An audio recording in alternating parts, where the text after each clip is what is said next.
And there's Jackie's camera. All right. Howdy, everyone. Welcome to the Art of Game Mastery's Finding Paths stream. I'm John. This is my co-host, Jack. And today we're going to be talking about something that was kind of an impromptu topic, and that is West Marches. As some of you, at least I hope you probably know, given we talk about it at the end of basically every episode, but I run a West Marches style Pathfinder 2e game called Shifting Sands. We run it out of Discord and on Foundry, and it's actually my first time running a game like this, and I've learned a lot of lessons along the way. And in a work Slack thread with some other tabletop RPG people at work, we had a discussion around, someone was asking someone for advice around running West Marches games, and I think there's a lot of things to talk about here. And it should be noted that Jackie is actually a player in my game, so it's going to be neat to get my perspective as a game master for it, but also their perspective as a player in it. So I thought we just hadn't have a dialogue about what both of us like or dislike about West Marches, what makes West Marches, and things you can look out for when you're starting a West Marches game, to kind of boost that game to be something that everyone enjoys playing. So I think before we get into the dialogue, though, let's take a little moment to talk about what is West Marches and what makes a West Marches game a West Marches game. So I don't know the exact date of this, but it was a long time ago. A guy whose name I actually forget as well, and it's terrible. Let's see if I have his blog post up. Let's see if he's got it here. Ben Robbins, that's what it is. Ben Robbins did a blog post on his personal blog about a game experiment he was running called West Marches. And West Marches was actually the setting of that game. It was kind of like a frontier land. Nothing had been discovered. So the player characters were basically just, trudging new waters, so to speak. But he had basically three kind of tenets to this game. The first was that there was no regular time. Every session was scheduled by the players on the fly. The second was there was no regular party. It was like a pool of players, and each party consisted of some subset of those players. And those players had multiple characters and could play whatever characters made sense for the level of content they were wanting to take on. And the last one is there was no regular plot. Basically, the players decided where to go and what they wanted to do, and that kind of determined what characters they took, etc. He goes on to mention that his primary motivation for doing this kind of experiment, that ended up actually working very well, mind you, is that in your typical, weekly or monthly or bi-weekly or whatever D&D or Pathfinder game, tabletop RPG game, it's not uncommon for player apathy to set in. That is, people get together once a week or twice a month or once a month or whatever, and they get together and they're just like, oh, this is game night. I'm there. I don't necessarily really want to be playing the game right now, but, this is the night everyone gets together, so I'm going to be there.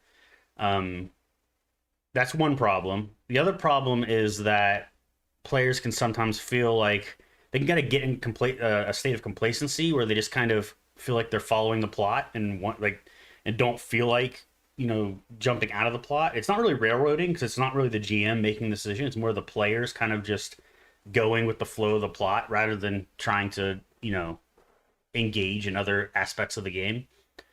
So this kind of state of apathy is what Ben Robbins was trying to solve with this experiment. And as I mentioned, it was quite successful. And I think relatively recently, the idea of a West Marches campaign has become really popular, especially online, because you can kind of get a bunch of people in a Discord. You don't necessarily need to always go out and find party members because you have a whole big pool of players there. You can pretty much guarantee you can find someone who wants to play. The idea that it's less work on the GM, which I think we'll get into, is probably a misunderstanding. It is actually not less work on the GM. And I think that everyone just assumes it has to be a sandbox game, but I don't necessarily think it needs to be a sandbox game. That was his third tenet on here, but I think that the idea of West Marches could just as well work without being a sandbox game, but we'll get into that later as well. So before I talk anymore, though, as I mentioned, Jackie was a player or is a player in our Shifting Sands game, and I'm hoping some other players in that game also jump in the chat here to throw in their opinions. But Jackie, what do you think? Like, we've played several sessions now in Shifting Sand. You've been in basically all of them, I think, at this point. So you've seen me kind of experiment with things and figure out what does or try to figure out what doesn't work, what works. Like as I mentioned, this is my first time doing this, so I'm kind of like learning as I go, just as everyone else is. What do you think are some things that have worked well, and or maybe some things that haven't worked so well? Well, to start off, you mentioned quite a bit, so I got a lot to unpack here. Yeah, sure, totally. First, the problem that they were experiencing, would you say we were experiencing for our game night?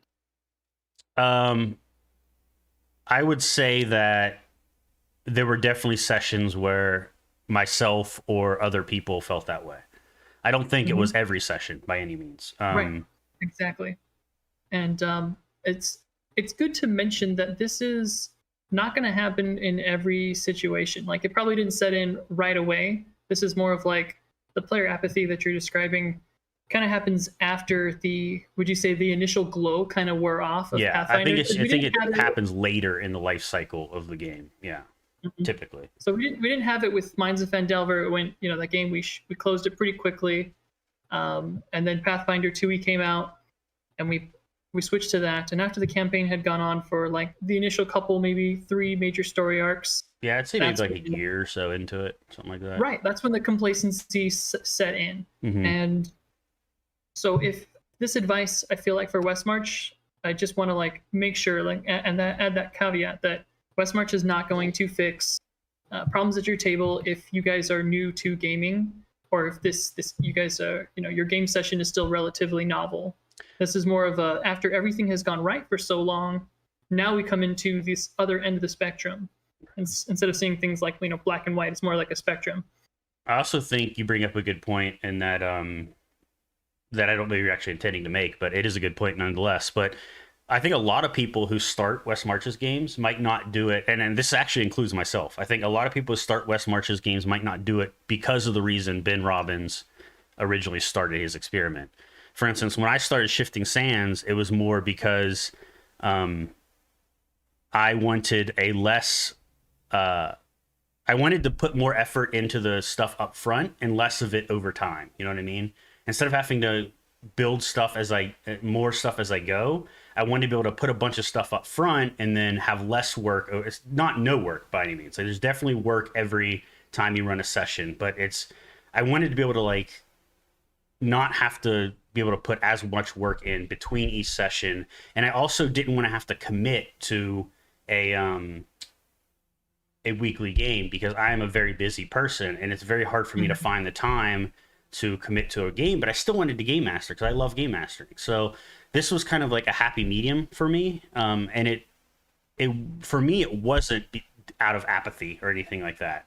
I think that was Ben Robbins' reason for the experiment, but I think a lot of games actually, Westmarch's games out there, like on Discord and whatnot, are actually not because of apathy. They're because people saw this idea of having a bunch of players together and they just thought it was a cool idea. It's the hot thing to do. Or they're like me and they just don't have a lot of free time. And this was kind of a way to say, okay, players probably don't have a lot of free time either. So let's put the onus on them and say, hey, when do you guys want to play? And you say, and if I can match that, then yeah, we can play that day. But it doesn't have to be a consistent once a week, once a month, bi-weekly thing that everyone has to commit to. It's a lot more flexible, I think, and that's my reasoning for starting Westmarch's game. And I feel like my gut tells me that kind of reasoning, or like I said, the idea that just it's a bunch of people playing together, are probably the more common reasons than Ben Robbins' reason of apathy, for better or worse. So I just want to throw it out there, and I think that was a good point you made. So, in addition to starting up a Westmarch's game, I don't recommend starting a Westmarch's game with a new group.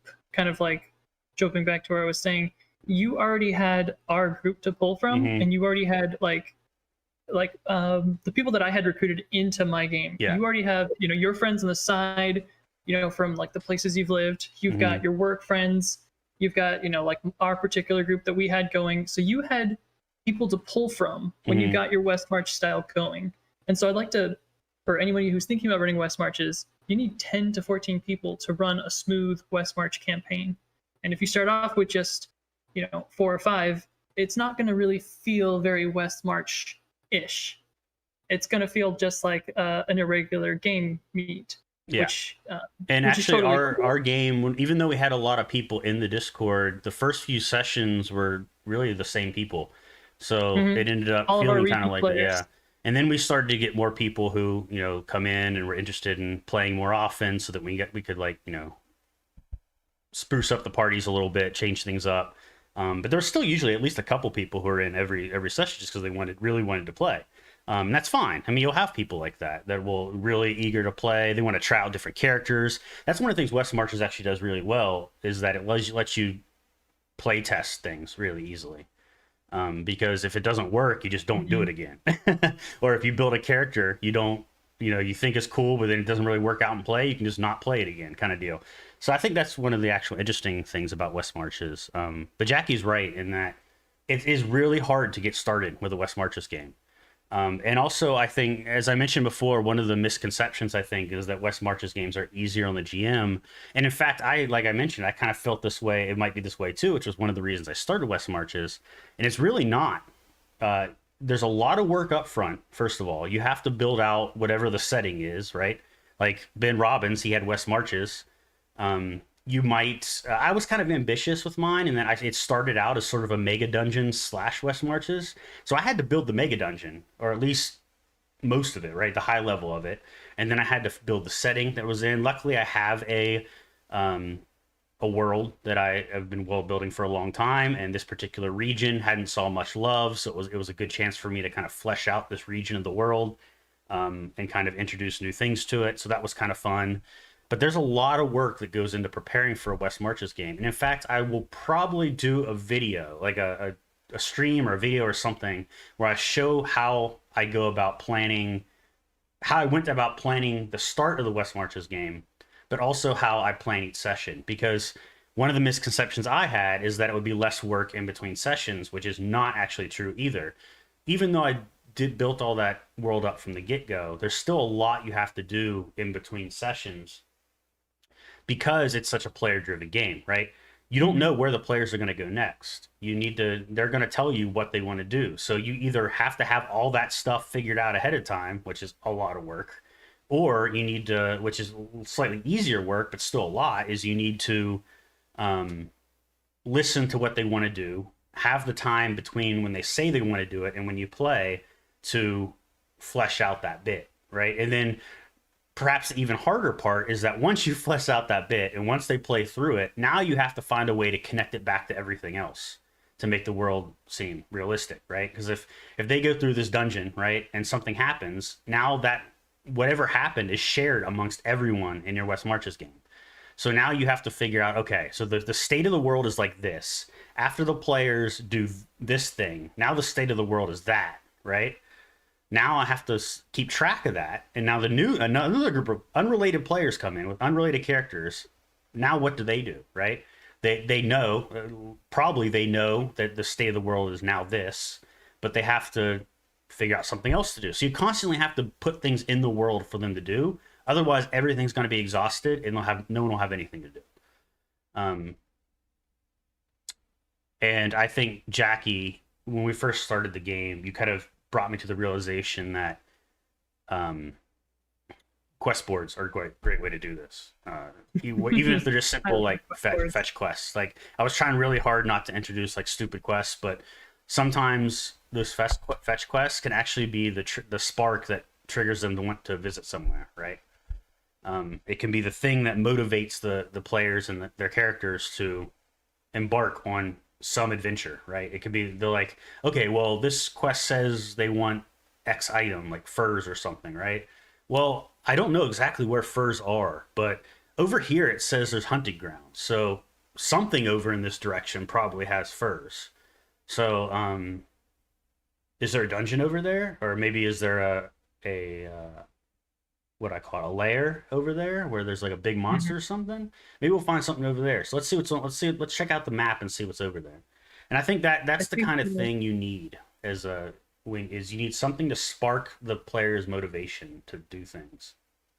I mean, if I think the thing about fetch quests is that if it turns into a fetch quest, then it's just a fetch quest. But the initial hook might look like it's just a fetch quest, but you always find a way to turn that fetch quest into something more. Yeah. So it's like this false hook. We thought we were going in to solve a simple problem, and then now we have a moral dilemma of like, oh, there's two different factions and we got to figure out who we side with. It just starts out as a simple fetch quest, but because you're doing an overarching environment instead of an overarching plot, I think this will give us a chance with the different groups to kind of see those different factions, and we might. I'm hoping that we'll have different parties be on different faction sides. Yeah, and that's kind of my intent, and that's another good point is that factions I think are a great way to introduce verisimilitude into the world, because you know, in Ben Robbins' West Marches game, it was literally untraded territory. There was nothing there. There was no one living there. It was completely new. It was a frontier. There was nothing there. Like it was just things to explore and loot to find, right? And monsters, of course.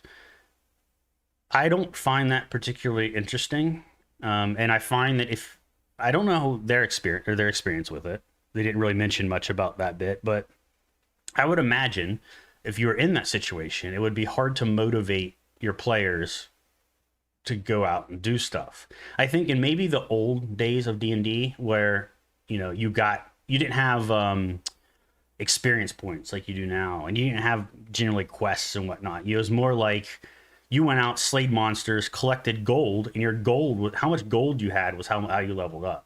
So your goal was to find loot. Like quests were like irrelevant really. It was how much gold and treasure you could find was how quickly you gained experience, and that led to Murdo Hobanus and all that jazz. But the point is that I feel like in today's gaming world, where that kind of play is not common and probably not popular,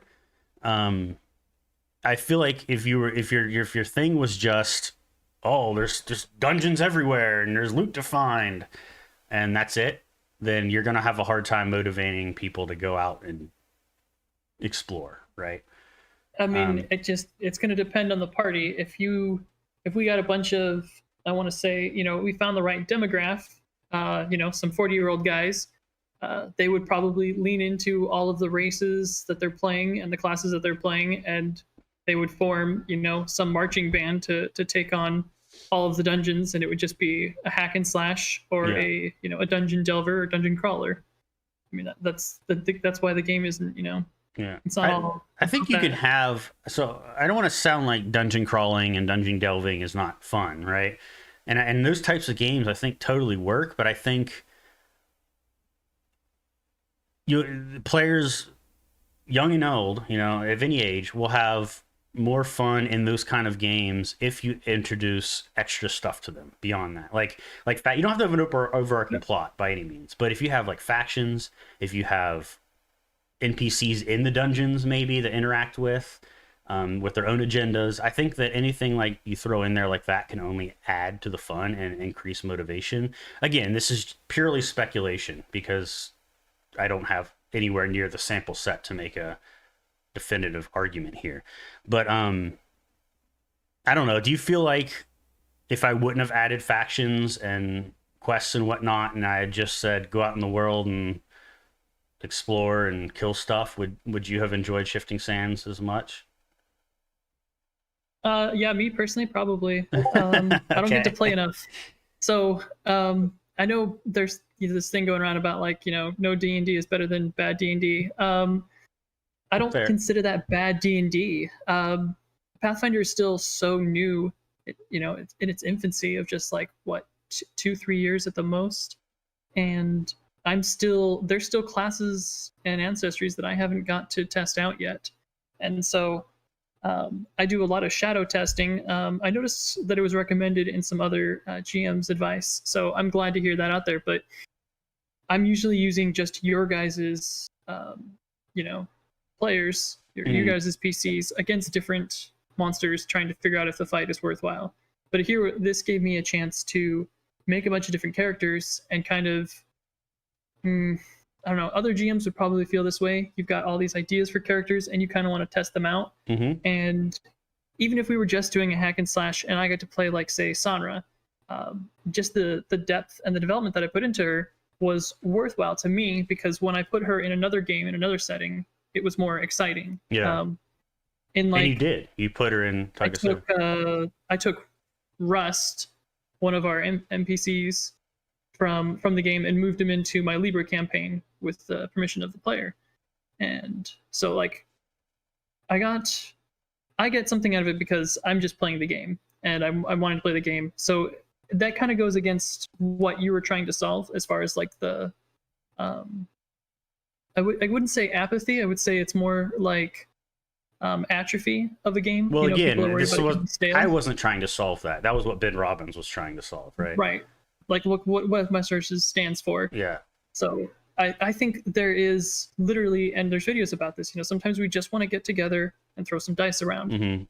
So now, would I enjoy the adventure more when we have a bunch of really, wild characters who come to the game and we have you throwing down a bunch of different quests and factions? I think it's going to completely enrich and enliven the game. Yeah. So the difference would be that we would just be playing a board game versus we're playing an actual West Marches if you cut the quests and the factions from it. Yeah, that makes sense. Another thing that you kind of touched on there slightly, like tangentially, and I think is also an important consideration to make when you're running a West Marches game, is that, as I mentioned, not every character or player is going to be in the party every session, right? And I have some problems with that. There is an onus on everyone at the table to kind of, there's an unspoken rule almost that by the end of the session you need to get back to a hub or a city or somewhere where you can have downtime, because where other player characters are. Because if you have a mix of people now, and character A and character B are in this party, right? And they're out on an adventure, and then they finish the quest, but maybe they don't get back to town, right? Maybe they're still, like, hanging out in the dungeon. Now, the player of character A wants to play character A again, but now you have character C or player C, right?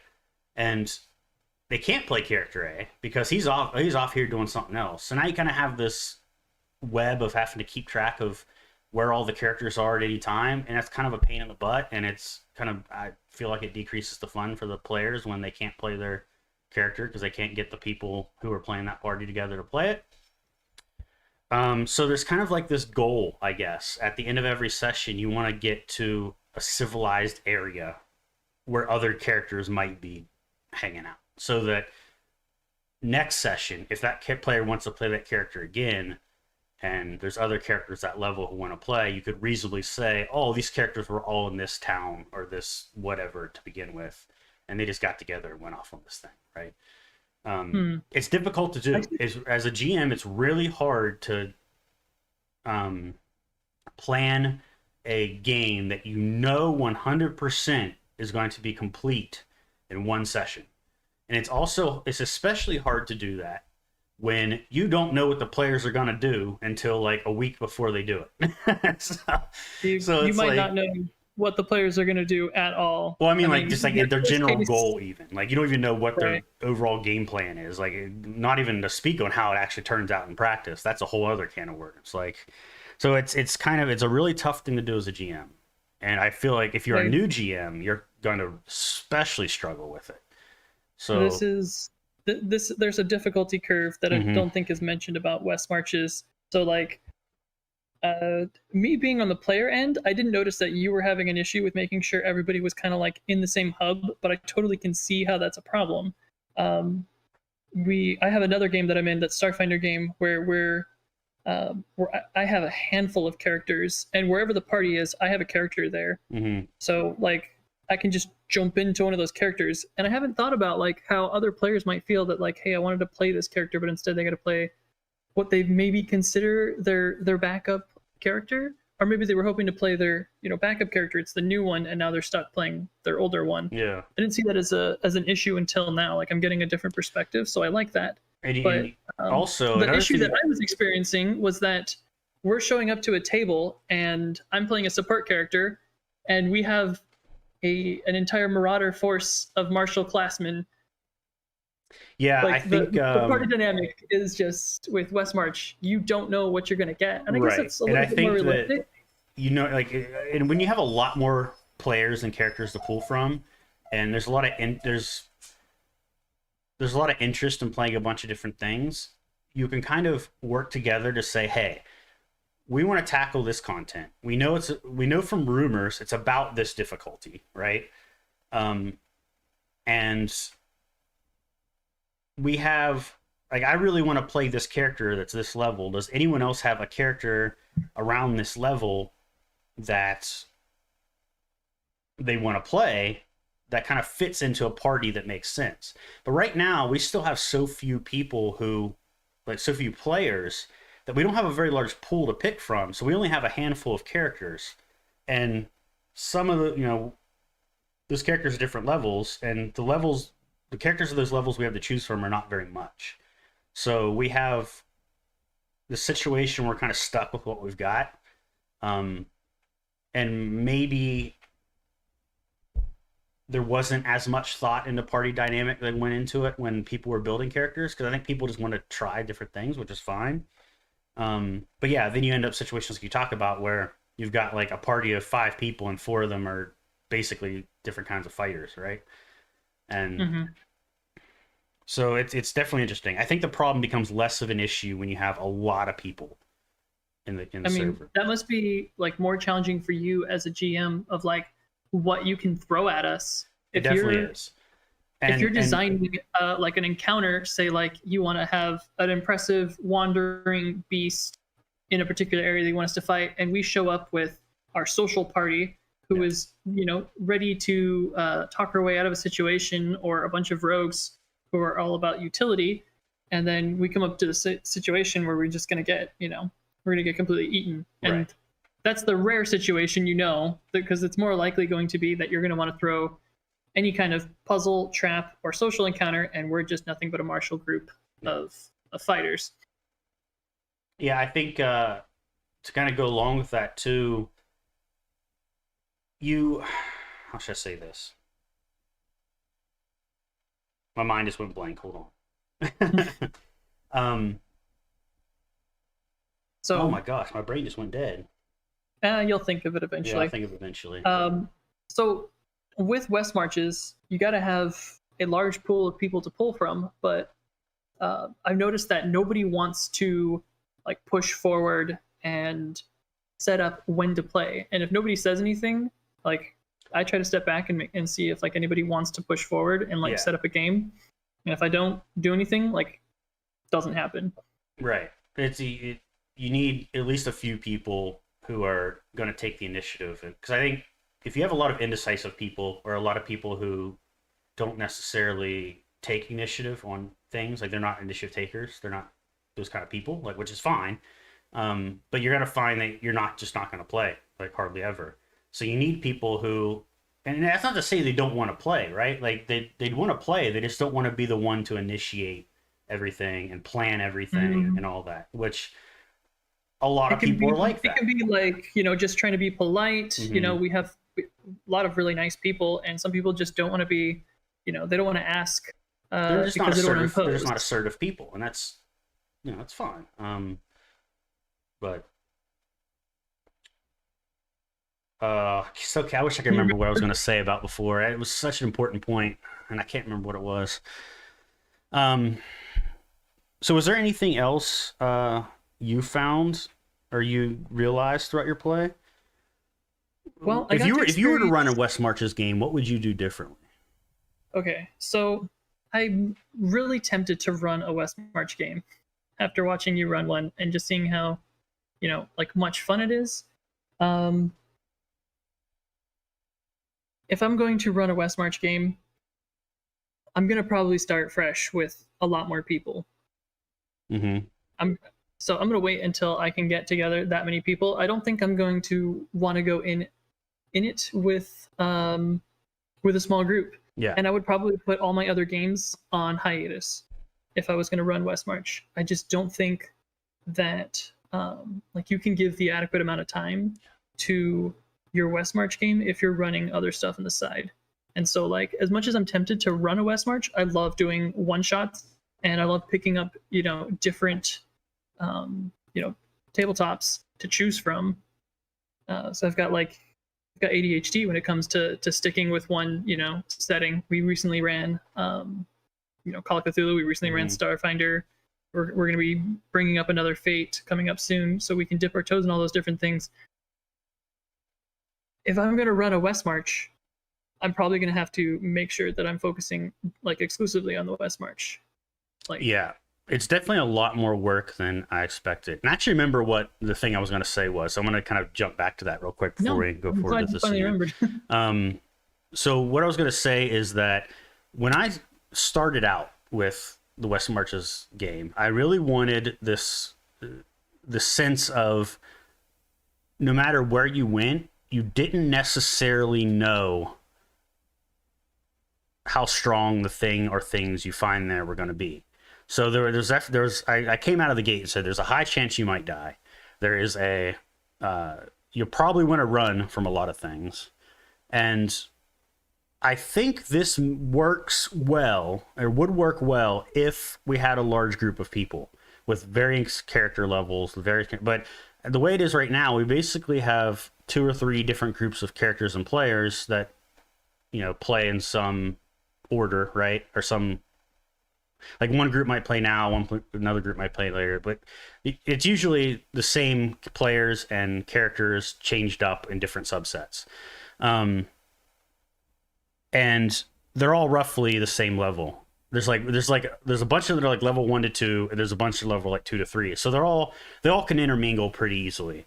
But that means that it's harder for me to have these higher level monsters or lower level monsters that you guys might find, because there's not higher level players there are lower level players, but they're not higher level players to take out those higher level monsters or to hear rumors about those higher level monsters. So it's kind of like, what do we do? You know what I mean? So recently I've kind of tailored things more towards what your levels were.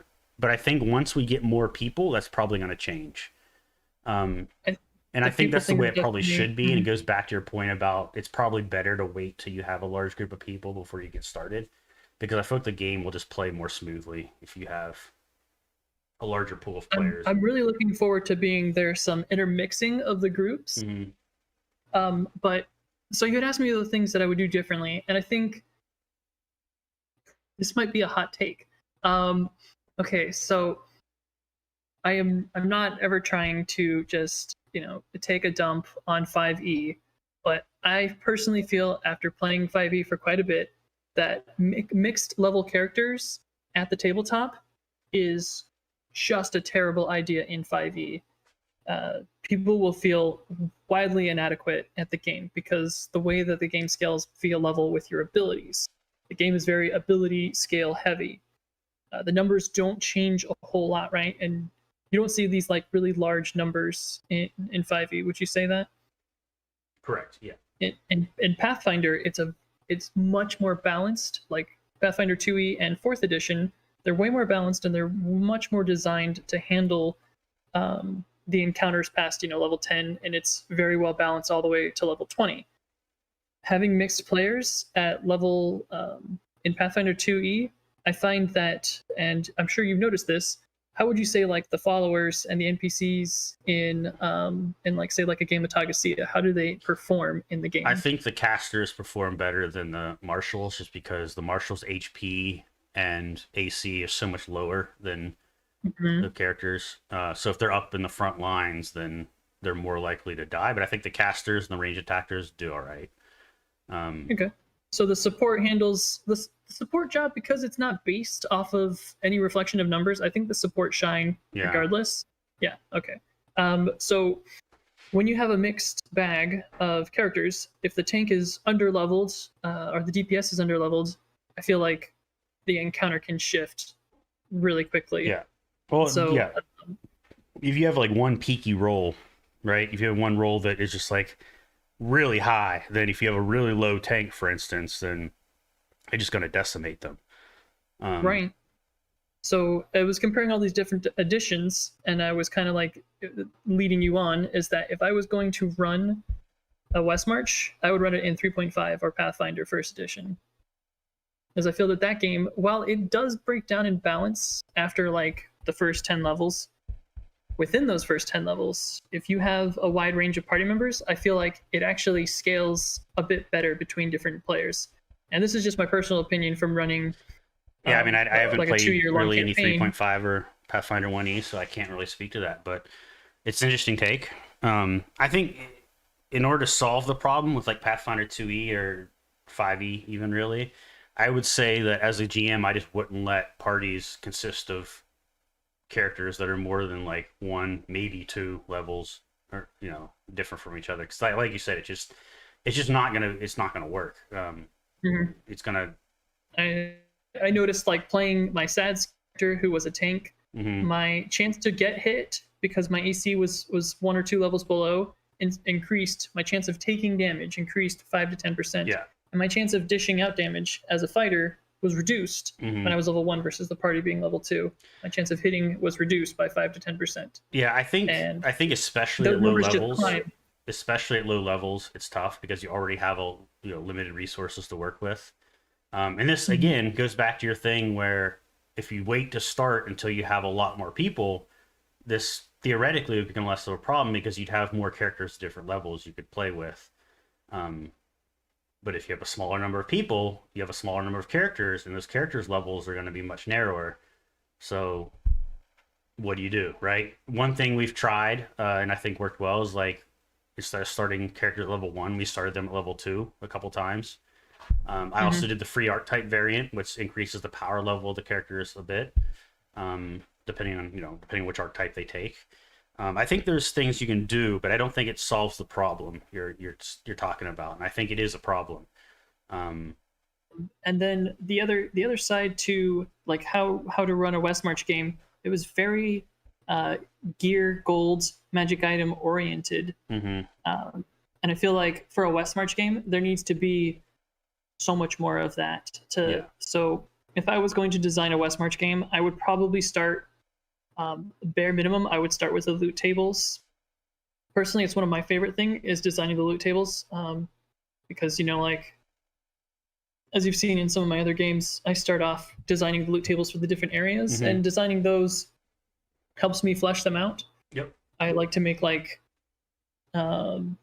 prominent characters from the area and like what kind of loot they would have had, whether it represents just the terrain or represents the deity or somebody in a political or religious power. And to make a game run smoothly like that in West Marches, I feel like there needs to be like hella loot. Like there needs to be the players need to make a choice, of like, we can't carry all this loot out, we got to prioritize what we're carrying to incentivize maybe returning to the same locations, or to make the players start thinking about like investing and having hirelings.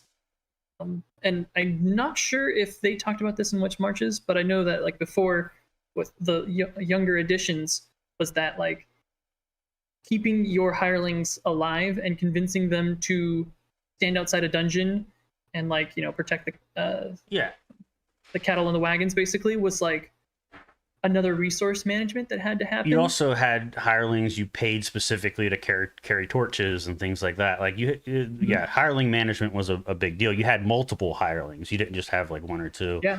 Um, and you know what you mentioned is actually something I'm still kind of struggling with and learning as I go. I do have loot tables now. However, the thing I'm struggling with is that um, you can't throw too much loot at a low level party too quickly, or Oh no. it completely Yeah. breaks the math of the game. So it's interesting to find enough different kinds of loot that are still interesting but not too overpowered that you could throw a bunch of them at them at once. You know what I mean? Because one thing I noticed about Pathfinder 2e specifically is in any of the books that I've had so far, there's not a single mention of treasure hoards. All there's treasure by level, which is how much like value worth of treasure each level of character, each party level should have.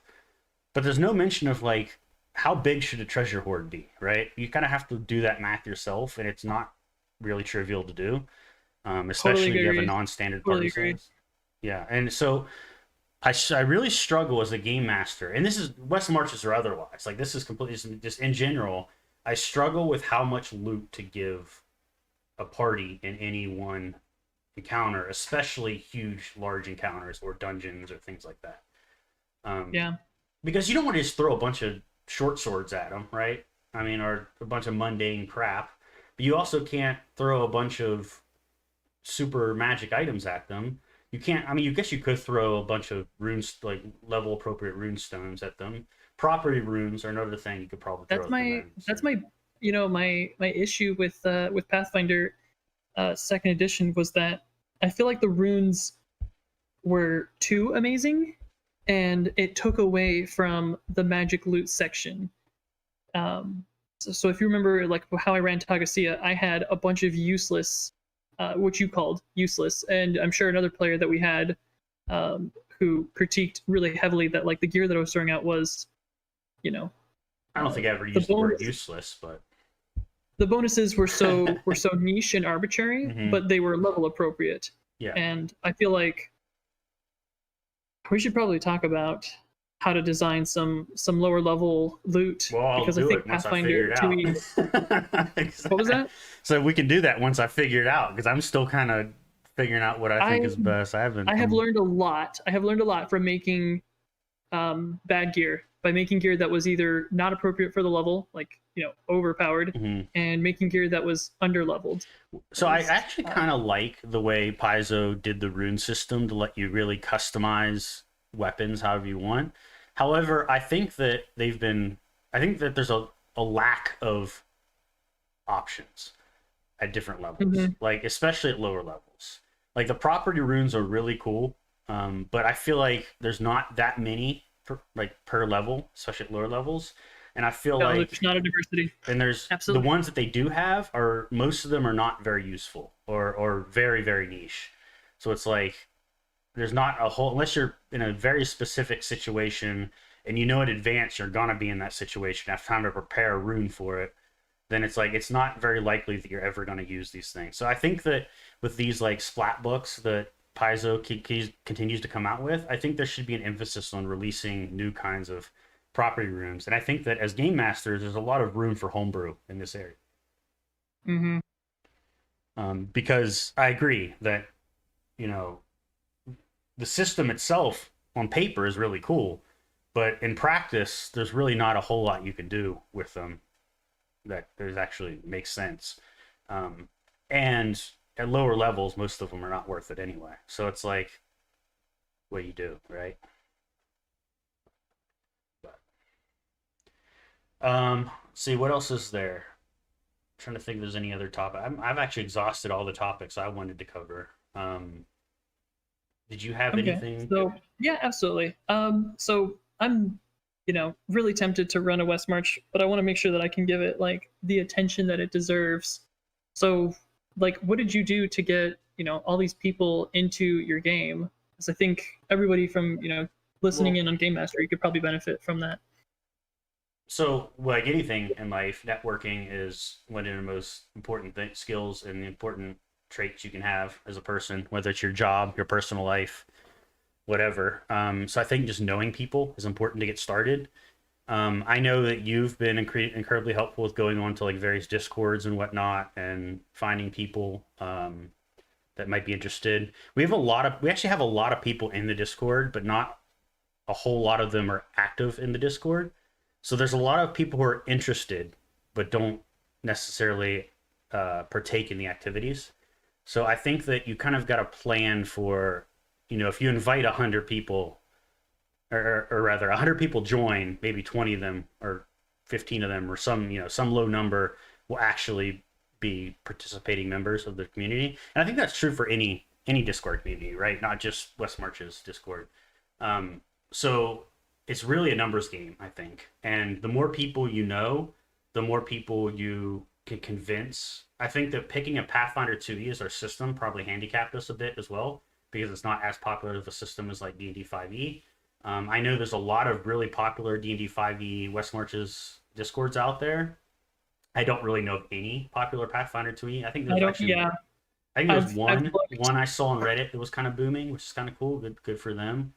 And I noticed that like Reddit on Pathfinder 2e does not want you posting about like West March and like recruiting people for West March games. It's like exclusively in their rules. Yeah. So I think that it takes a lot of effort to go out and find people, and a lot of nagging, and just staying up with people and say, hey, the new system's kind of cool. You've played 5e, you like 5e. It's kind of similar to 5e. You might like it better. I think that that's another issue that we have is that getting people to try new systems these days is tougher than I feel like it should be. Would you say that it would be easier if we were running at a game shop or like a brewery? I think it would be easier to get people to try it. Yeah. Because I think there's that spur of the moment, like impulsivity thing that you get at like somewhere like that. Whereas here you have to get someone to join the Discord. Then you have to get them to sign in or make an account on Foundry. Then you have to get them, work with them to make a character. Like if you're all just at a social gathering, like you're at a brewery or a game shop, and there's people just walking by and they've got free time, and they see you playing, you can say, hey, you want to join us? Sit down, make a character sheet. Like that's it. And then you can get them in Discord afterward, right? Once they're hooked, then you can get them. See, P. Razzo says Reddit keeps recruitment posts to a single day, Mondays, I think. Yeah, I think they do have like a Monday post that people just up every week. We should maybe look into doing that.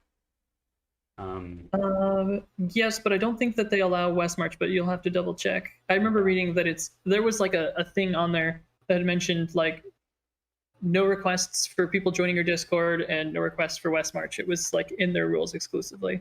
Yeah, I'll have to look into it. But I think there's definitely things we could do. I know that I have been kind of slacking in this department. After I got like the initial people to join from like my work and whatnot, I kind of haven't been doing much recruitment. That's just because I've been extremely busy with a lot of stuff going on. But I need to improve that.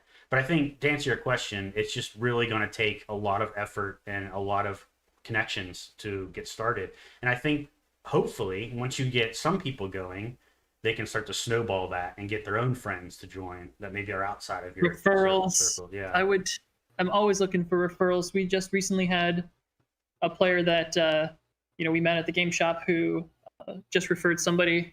We haven't gotten them into any of the games yet, but did you get them into Shifting Sands yet? Which player is this? I'll jam you about it later. I'm not sure. We've had a few new people join Shifting Sands, so maybe. Nice. Appreciate the feedback, Pirazo, because that's yeah, it's good to know. We'll have to do that. Maybe that's a good community to engage, I think. So we'll look into that. Thank you. So like if I was going to run a West March, I think that's probably instead of doing it online, I feel like I could probably have a better time if I had a game shop like the ones that like we met up at, or sitting in a pub tavern where I was sitting there every week, and it was whoever shows up, if they play. But that's totally asynchronous to West Marches in general, right? Because like the whole point of it is that the players drive when the day happens. Yeah, it is. Running, but I think you can get the feel of the game, right, by doing that. And if your goal isn't to solve the apathy thing, then that's a perfectly viable way of doing it, I think. If your goal is just to get a lot of people playing, and like I said, once you engage them at like at a social event or at the game store or whatever, and get them playing, and if they enjoy it, they're more likely to join the Discord and go through the steps to involve into getting a more become a more regular player, right? But you have to get them hooked somehow, and I think that it's a lot harder to do when A, no, they've never played the system before, and B, just all like getting set up in an online game is just a lot of work. You got to join the Discord. Like I said, you got to join the Foundry or Roll20 server or whatever. You know, you got to if you haven't used that software before, you got to figure out how to create a character in it. It's like it's a lot of work for somebody to set up, and if they aren't sure they're going to stick with it, then it might be a deterrent, right? I mean, I absolutely agree. Roll20 was very intimidating for me when I first set up. I had you kind of like explain to me how most of it works, and then still going into Foundry, I was just like, it's a bit too much for, you know, like basically a boomer like me to figure out how to program. So I understand like where that's coming from. So maybe would you say West Marches would be better played in person? Or do you think that now that you're doing it online, you think it's doable? I think it's doable online. I think that if you have enough connections in person to do it in person, I think that it would play better in person. Just because the barrier to entry is lower. I feel like it's easier to get people together in person if you know each other already. I think West Marches plays great with a large group of friends, like 10 to 14 people, like you mentioned. Who are you, Jesus? I mean, who in our adult life has 10 to 13 close friends? You know, 10 to 14 I'm more of friends like who play D&D, right? Close friend. So I think your strategy of going to a game store and recruiting people is not a bad one, because you can kind of build that core group. And I call it scalping. Like I feel sorry for the game store because I totally scalped so many players. Yeah. I was just like, okay, after playing all these different games, like you're cool, here's some invites. I also just prefer playing in person. I feel like there's so much more engagement when you play in person because everyone's right there with you, and you can kind of read them easier. You can keep them engaged at the table easier. There is more table banter, right? But you feel like you can deal with that a little easier if you're in person. And I don't know, that's a mixed bag. The tactile character sheets and the actual physical dice. I don't know, man. It just feels so good. But I'm old school like that. I know I'm probably the minority in that camp. Right. But, I don't want to get blasted again for having digital dice. But yeah, I mean, other than finding people, I think the other big thing that's challenging is just building enough content.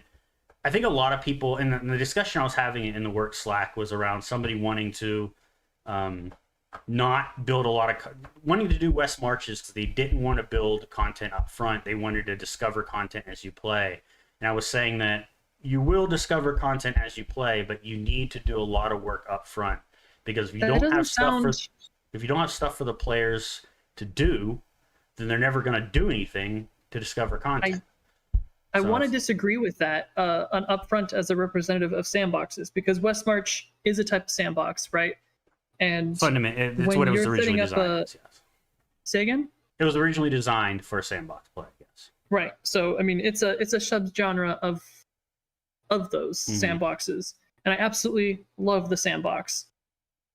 And so, I mean, we've talked about like how to get a sandbox set up in our last video, right? Yeah. But the upfront work was just make a you know, for Roll20 or Foundry, you need to draw out one map for the town. You need to draw out some, you know, paths that lead out to, at the most, 3 objectives. At the most, that is all you really have to craft. And so, I don't think that necessarily. I don't know if that's necessarily the case for West Marches, because you want to give the players enough different things to do out of the gate. So even if you're only building one map, right, you still need to have, at least at a high level, ideas of what is at different places on the map. so they can point to that and say, I want to go there and do this, right? Because you're not going to have that initial, you're not going to have like an overarching plot that kind of guide people to different towns and stuff like that. Or even if it's a sandbox game, you're not going to have, like when you design your sandbox game, you designed at a high level a bunch of different towns. You only built the map for the one we were in at the start, right? But you still knew what was out there, right? You still knew if we happened to randomly jump off in this direction, you still knew roughly what was over in that direction, right? I'm not saying you need to build maps for every single thing. The way that the Fog of War works is that you always have just one thing planned off in the distance, but it can be rough. It can just be a circle with a name on it. You know, I can say that what's over there, and I'll just be like, checks notes. It's a mountain, and its name is this. It's not designed yet. The paths leading up to it aren't designed. What's on that mountain, the ecosystem, I haven't designed any of that because it's like, I consider it rendering. Like when you're off in the distance, everything is, you know, super vague and not specific. And I don't want to design a bunch of specific things and the players not be interested in it. Maybe because, you know, I don't want to be hurt as a GM personally, but really it's that I want to be efficient with my time. So like they look around and they say, I see a mountain, I see a tower, I see a forest, I see a sea. And the party might be like, well, we're pirates. And they go towards the sea. And I'm like, well, good. Now I know what direction to build with the party. So sure, but even starting out, you still need enough things that the players can point to and say, I want to do that. Because the thing about West Marches is they're not deciding what they're going to do during play. They're deciding what they're going to do outside of play. And then during play, they do it, right? So you're not going to be like in a town discussing, oh, we need to do this, we need to do this, we need to do this. Or, oh, there's this NPC over here. Let's go talk to them and see what they have for us. It's less like discovering quests via NPCs and more like there's a thing we know on the map over here. I don't know exactly what's there, but I've heard rumors or something. So let's go investigate. And at that point, you can flesh out what that thing is and like really, you know, build the maps for it and all that. You don't need to do that till they decide to go there. But you need to at least know enough there to precede the rumors to say something is there. Okay, and I think that's you don't need to design that ahead of time, right? No, like, but you need to have a map of your general surroundings and say X is here, Y is here, Z is here. I don't know what that entails. Like I don't know that I don't know what the dungeon looks like, whether it's a dungeon or not. And again, I'll do a stream or a video at some point of me going over how I prep for all this. In fact, let me just bring something up real quick.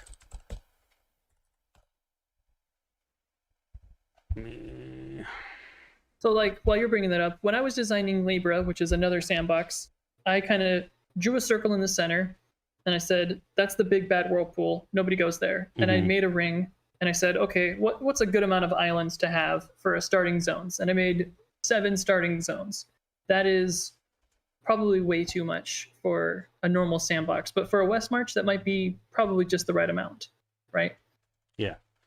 Okay. Of course, my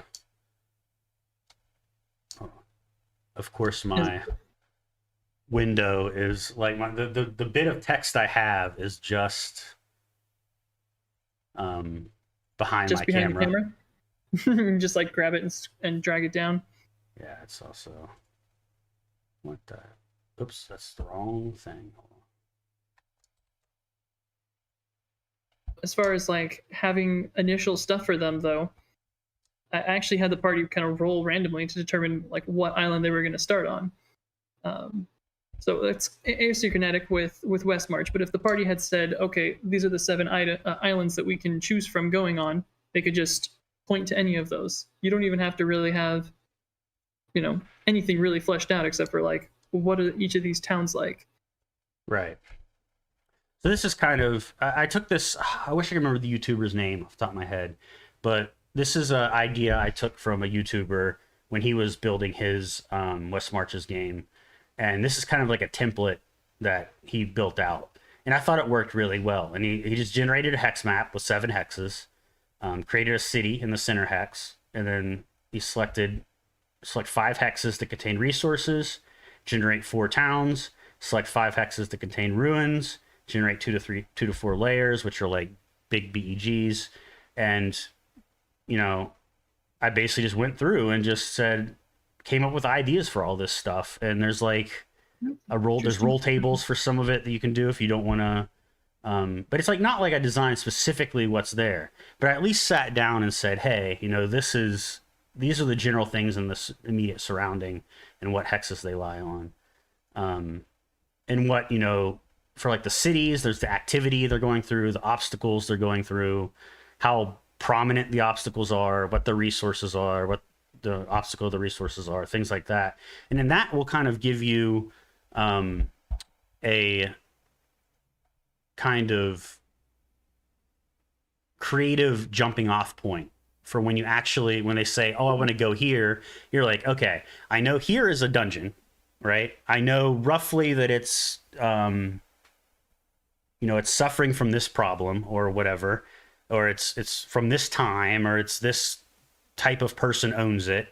That'll give me the creative juices flowing to be like, okay, so what is in that dungeon then? Okay, well, this isn't, but I don't do all that until they decide to go there. And that's why I ask players to give me a week in between, before we start playing, that can prep things out.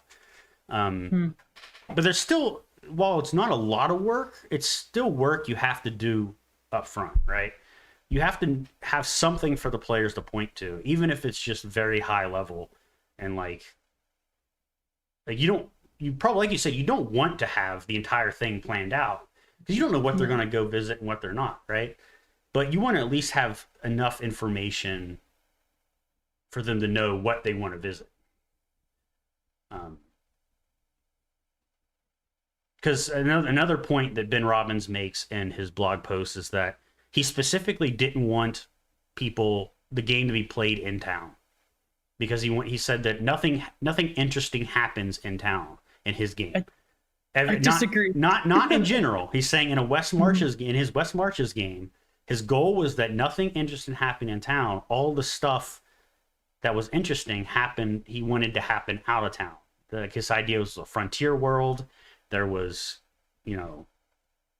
completely new stuff to discover, things no one has touched these areas before, or at least not in completely ancient times. So he did not want people playing in town. So he specifically made it so that all the cool stuff was outside of town, to kind of force players out of the town. So if you do that, then if that is one of your goals, which maybe it's not for you, that's perfectly fine. But if that's one of your goals, then you actually don't want, your player, or how should I say this? You don't want to have to design quests in town. You want to design things out of town. So maybe your quest starters are like a quest board in town. That's fine. But they shouldn't have to go like talk to an NPC to find it, right? They should have to just start the quest. They know what the quest is before you start play. And as soon as you start play, you immediately go off in that direction of that quest. Now, you don't need to do it like that. You could very much do it in a way which is more typical sandbox, where, like you described, you have a bunch of quest givers in town. The players, go around town finding these quests. I feel like in a game that is built around one-shots, that's probably not the best idea, because it really ends up with a lot of people, it ends up with the potential for a lot of sessions to just be spent in town. And I think when you have a one-shot, you need more action than that. I think if you have a one-shot that you don't know when the next time you're going to play is, and your one session is spent entirely in town, in a game like West March's game, it's probably doesn't feel very good as a player. Yeah, I can see that. That'd be problematic for, getting people to want to come back. Yeah. I tend to take a hybrid approach. I definitely do stuff in town, but it's more like they don't explore the town. They know what they need to do in the town. You know what I mean? Like maybe for instance, the Jedon, the Magic City, right? You guys went there because you knew there was you had found a cursed amulet in one of the ruins, and you had found out through an NPC person in the game that the amulet was cursed, and what the curse generally was, and they said you have to take it to the Magic City here to investigate it further and figure out what you can do about it. So you knew you were going to Jedin, which is a town, but you knew exactly where you were going in Jedin, minus the pit stop to pick up Saz because it was a new character being introduced. But so you went directly to the magic place. You didn't spend a lot of time exploring the town. You know what I mean? Like you went to the specific place in the town. You got the information you needed. You left town again, went to the Divinity Stone Caverns, did your thing there, went back to the Magic Academy, dealt with the amulet, left back, went back to this the hub city of Almeridia, and you were done, right? So you know what Jedin is, you know what's there, but you weren't going off searching for quests in Jedin. You just knew that your quest involved going to Jedin and doing things there. So I think there's definitely room for having, and that's why I built towns in my game, right? Because I wanted places where people gathered, not just the hub city. Whereas in Ben Robbins' game, literally the only city was the hub town that you started in. Like there was no other, everything else was just wilderness. And I don't know if that's necessarily the way I would want to run a West Marches game. I mean, I noticed that you're currently not doing a whole lot of hex crawling. Correct. Because we move through these different hexes, and it's pretty. I feel like from like some of the other stuff that I've watched and like how people run hex crawls is usually like each hex is like an entire day and is usually filled with something that can happen in them. Right. Instead, we're kind of just like we're just ticking them off on a counter and saying like each hex is just a day and we're just moving through it. So the way I do my exploration or my travel, I guess, is that each hex on the hex map is a day's worth of time, but for every hex you pass through, I roll a dice, and if it's less than or five, if it's 5 or less, there's a random encounter there. If it's greater than 5, then nothing happens. And that random encounter could be an environmental disaster, like a sandstorm. It could be a social encounter, like a caravan or traveling merchant. It could be like a combat encounter with like monsters. It could be a number of things, right? So far, you guys have been pretty lucky with those rolls, and you typically get about 0 to 1 per travel attempt you go through. And sometimes I will skip rolling or something if I know we're like running kind of long on time, and I want to get you guys back to a city by the end of the session. I might skip rolling for a couple of his hexes or something, and just say nothing happens. Or sometimes, like when you guys encountered Sarah, I might have a predefined event that I know is going to happen at some point in the session, and I'll use one of those encounters as a way to do that. But yeah, the fact you guys haven't found much in the hexes is mostly luck or lack thereof, I guess. But I think it's actually worked out because except for like 1, maybe 2 times, you guys have ended a session like right on the dot. Like right when you got back to town, we were like at the 4-hour mark of a session. It kind of timed itself pretty well, I think.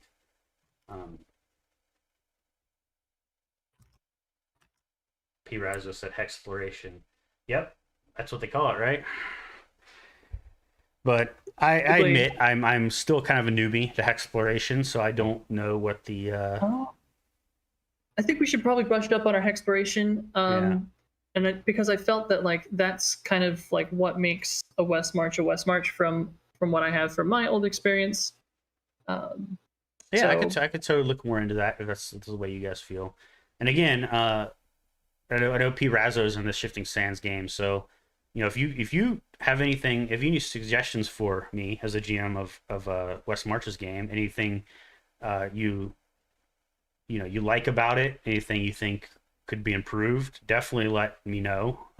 Because as I mentioned at the beginning of this stream when you weren't here yet, this is my first time doing this. I've never played in one. I've never GM'd one. It's kind of like an experiment for me. So I'm kind of changing things up and learning as I go. I love feedback and opinions. And what's more is I'd love more people to join. So if you want to join us in Shifting Sands and kind of try out West Marches and see what it's all about, then definitely hit us up in the Art of Game Mastery Discord. We'll put it in the comments below. There will be a separate Discord specifically for Shifting Sands that we'll get you into. Not everyone in the Art of Game Mastery Discord is interested in it, so we separate it out for convenience. But we'll get you in there. We love having new people. We are kind of on a bit of a hiatus for the holidays, but I think we're planning to have our next game. When did we say, the 17th? Or was that the fake game? I don't remember. Let's see. We scheduled our Fate game is due to start again on the 14th. Okay. Of January. Did we say anything about Shifting Sands? Or I don't remember. We need to hit that. I don't know if we hit up one for Shifting Sands, but we're trying to. Yeah, it'll be after the holidays though. I'll be traveling until the new year, so there will be no stream next week. We apologize again for not having the streams the last couple weeks either. Like I said, we've both been incredibly busy. Crunch time. Holidays, crunch time at work, etc. So hopefully get back right at it, with fresh start after the holidays. And yeah, don't forget to hit us up on Instagram, Twitter, Reddit, and join our Discord. All those links will be in the description in the video. In fact, since this is now streaming on YouTube, that should already be there. So you should be able to just click it right now. Click that join button. We'd love to have you. While we're at it, hit that subscribe button. That really helps us. We love to get subscribers so we can get our videos out in the forefront of the YouTube algorithm and get more people watching, more people joining, more people engaging. Comment down below what you thought of this video, what you'd like us to change, what you think of the West Marches. The more engagement we get from our audience, the better it is for everyone. So yeah, dive in there. Good, bad, ugly, doesn't matter. So I'll probably stream just some gaming on the 26th on QT and for QT20. And then let's see here. Since I won't be celebrating, there was actually one more thing I wanted to cover, but it sounds like you're ready to wrap up, John. I don't know if we have more time to cover it. All right, go ahead, shoot it. But I think that was a good, like and subscribe, segue right there. Get more people in the Discord. Don't forget to like and subscribe. So I noticed that you reskinned a dungeon recently, and that was one of my favorite things about running a West March. Is so the different groups are going to go through, and they might come back and see a dungeon. And you talked on it earlier in the chat, but I don't think we had enough time to kind of flesh out what we were talking about. And so I just wanted to briefly excavate that. When you design a dungeon, or when you designed that dungeon, did you design it with the intent that it was going to be re-explored at a future time? I designed the entire game around the idea that it's going to be living and evolving and breathing. So any decision I make on something has to be one that I'm okay with, A, living forever, B, knowing what happens if it does live forever, and C, what happens if it doesn't live forever. So when I design a dungeon, I place monsters there. I try to place monsters that make sense there and come up with a reason why they're there. And that's why factions kind of come in handy, because they give you a lot of excuses to have things in places. But for instance, the Crete dungeon is the one where you guys re-explored, and it was, you guys took out the Crete, you went and visited the Crete nest and dealt with all that stuff. But then you came back and when I knew I needed to redo that dungeon, I'm like, okay, the Crete are dealt with here, at least for now. Who else would reasonably pick up in this dungeon? What would this dungeon serve for people? And who would that be? And why would they be here? And I'm like, well, there's a lot of leftover weapons and stuff here, just old, normal, mundane weapons. There's a food hall here, right? There's places to cook food. There's a lot of leftover food from ancient times. A lot of it is spoiled, obviously, but some of it will last forever, basically. Smoked stuff or whatever. It may not last forever, but it'll last long enough it'll be edible at least.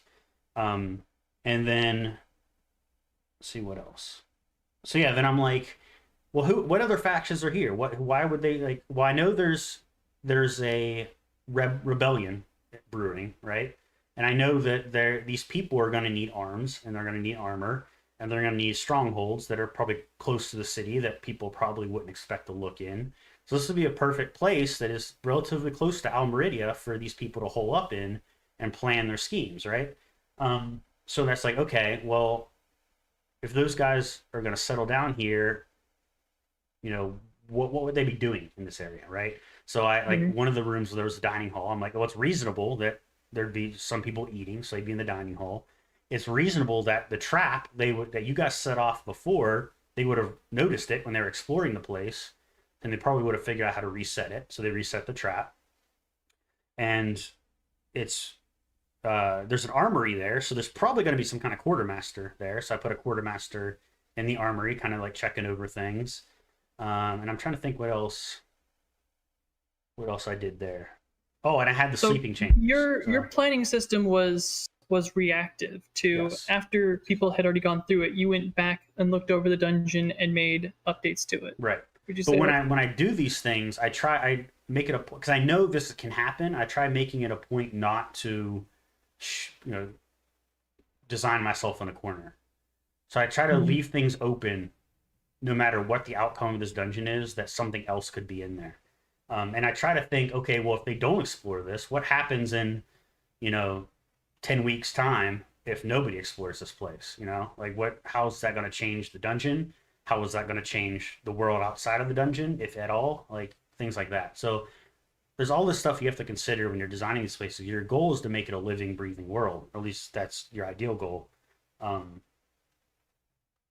So yeah, I mean, Did you feel like that made you that when you design a dungeon with the intent that it's going to be lived in by different factions, do you feel like that made more work for the dungeon? oh yeah, totally. You have to be a lot more careful with your decisions, and you need to. I mean, we already talked about this a bit in previous videos, but when you're playing online, especially, maps are incredibly important. So you need these detailed maps, and when you have to consider all this extra stuff, when you're building the maps, it takes a lot more, carefulness as well, which makes building the maps take a lot longer than it normally would. You have to think like, okay, this dungeon is basically a collection of rooms, but you have to think about what the dungeon actually was in the context of your world, and it's a lot more important for the dungeon to make sense, both architecturally and layout wise, like because there's going to be things in this dungeon that are not just monsters necessarily, right? And there are not just cannon fodder for players to kill. There's going to be actual. This dungeon has a history, has a purpose, and is going to have a purpose going forward as well. So you need to think about, okay, what are the things I'm going to need in the future once players start exploring these things, and how do I make these dungeons satisfy those needs? So they have to not only be historic and make sense in the world that was, they have to make sense for the world going forward and how you might want to fill those dungeons out in the future with new threats, right?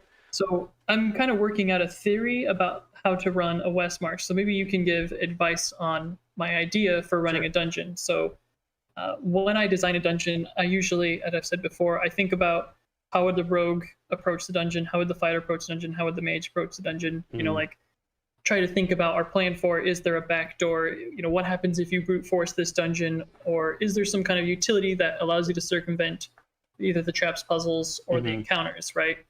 So usually when I design a dungeon, I think of different ways to solve it. Do you think that would work in the scenario of me doing West March, of just like designing the dungeon? I think with, that's a good approach. I think that you need to consider more than that, though. You should definitely consider, how the different things in your dungeon can be tackled from different perspectives. I think that's definitely important. Like if you put a trap in there, like what happens if they disarm the trap? Is that okay? I think usually, sure, it's fine. If they break down a door, is that okay? Like, is that going to blow your plans out of the water? Well, depending on how you design the dungeon, maybe it will, maybe it won't, right? So I think those are definitely good things to consider, but I think you also need to consider more than that. You need to consider like how does the dungeon fit into the world, which I think you already do, but also how is it going to, because dungeons are typically not very changeable. You know what I mean? Like they're typically pretty static. Yeah, they're not very they're pretty rigid, right? So you're not gonna be able to like, I mean, you could, I guess, blow out walls and whatnot, but you're not gonna build new dungeon in like 10 days, right? You're gonna blow out a wall and it's gonna be dirt behind it and it'd be like a cave or something they're gonna dig out. So you could totally do that. But you need to like think of these things ahead of time. It's like when I'm building my dungeon, do I want the is this layout that I'm planning for going to work now, but also in the future? Is like what happens if my players clear out this dungeon? What could possibly go in here later?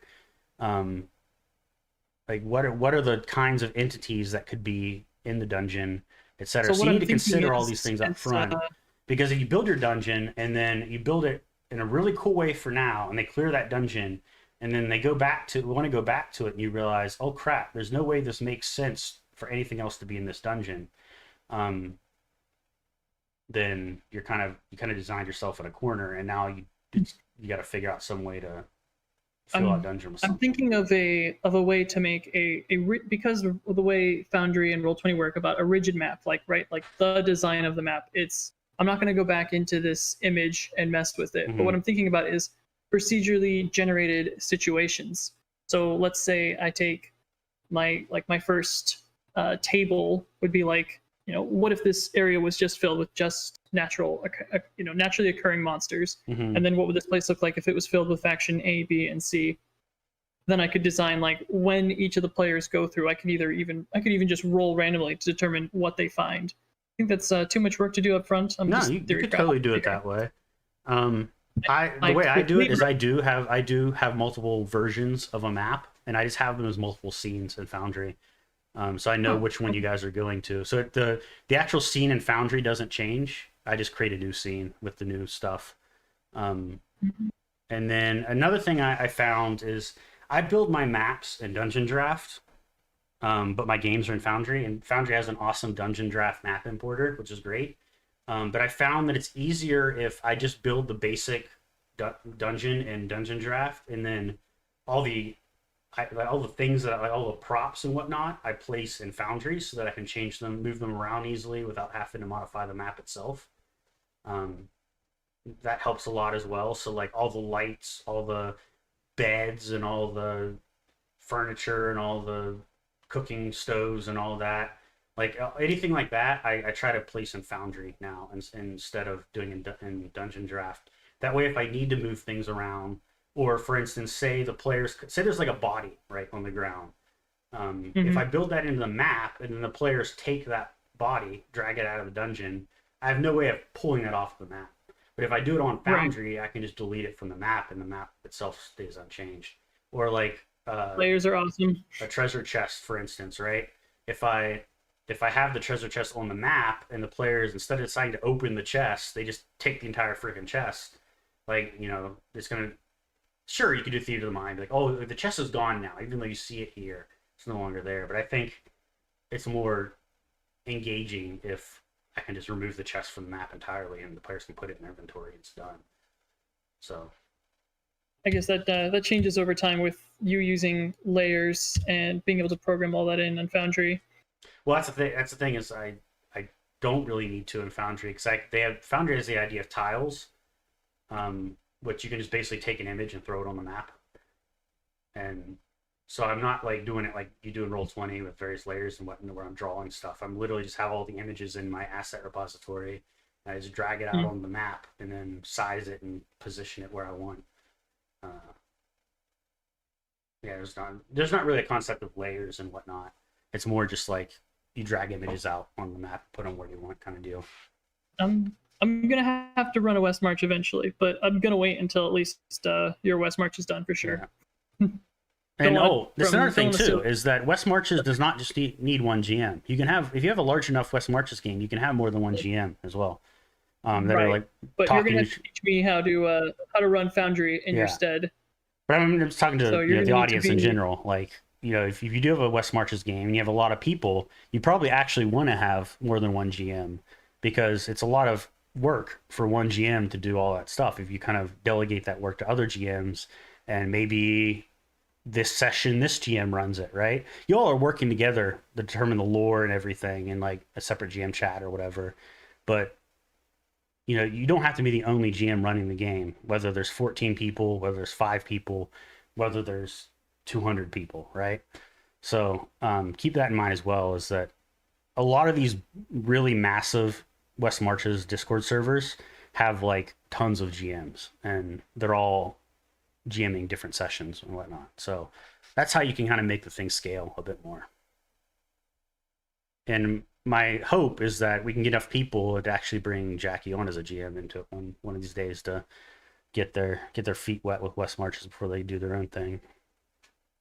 My availability is a bit more flexible, and I also have time to prep. So, yeah. But we need more people. We just need a few more. So people. join us. The new title to this West March is going to be "Join the Shifting Sands." West March? No, it's episode 24, Shifting Sands. But I hope this video was useful to everyone. There's so much to be talked about here, and we're really still figuring stuff out as we go. As I said, I'm completely new to West Marches as well. These are all just things I've learned as I've went, mistakes I've made, things I've done right, etc. I'm going to make more mistakes, and I'm going to learn more things. So maybe we'll do a follow-up to this someday in the future. Who knows? But there's definitely going to have to be a follow-up, especially because I want to see how you feel about West Marches being run in Starfinder, and as well as after we get other people running the West Marches, because this is a beginning introspective, yes. Right? So right now we're covering topics about like feedback and like what you learned from your initial setup. But I feel like you're going to get better as, people are always improving. You're going to become a more experienced master when it comes to handling West Marches. Yep, that's the goal at least. And it's kind of like, it's one of the reasons I wanted to experiment with this. I've never run one. It sounded cool, so I wanted to try it out and see how it worked. So far I can tell you viewers, I've played in just about all the games. John's a great GM. John plays in my games, I play in John's games. We're always jumping in and out of each other's games to, fill in the numbers. I can say that like they put forth a crap ton of effort. The dungeon draft is just spot on as far as maps and visuals go. So come check it out.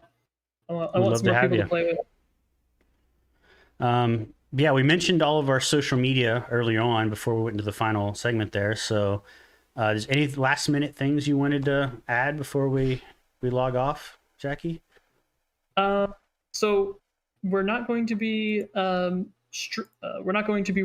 the Art of Mastery the 26th. Correct. And I'll probably stream something, see if anybody wants to get together. We'll pick a game or something to play so that we can have, just something. Right. But the second, when we come back, I think we'll hope to run the second. We'll see how New Year's treats me, but right.